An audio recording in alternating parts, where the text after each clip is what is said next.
The United States has condemned North Korea's ballistic missile launch, but is still committed to engaging with Pyongyang diplomatically. Meanwhile, the UN Security Council has convened an emergency meeting. The U.S. State Department condemned North Korea's ballistic missile launch.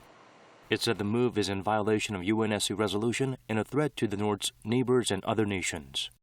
When Pyongyang fired a cruise missile 3 days ago, the State Department expressed its stance through a statement issued by the Indo-Pacific Command.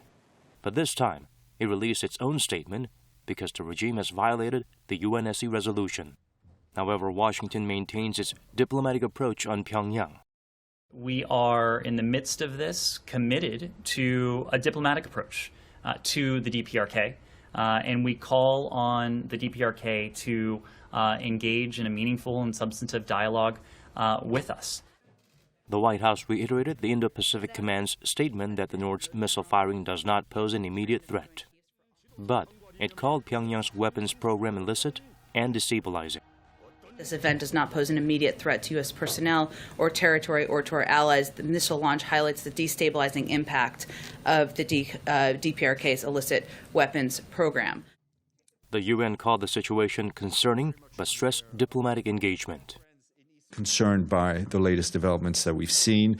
As we've said before, diplomatic engagement remains the only pathway to sustainable peace and complete verifiable denuclearization of the Korean Peninsula.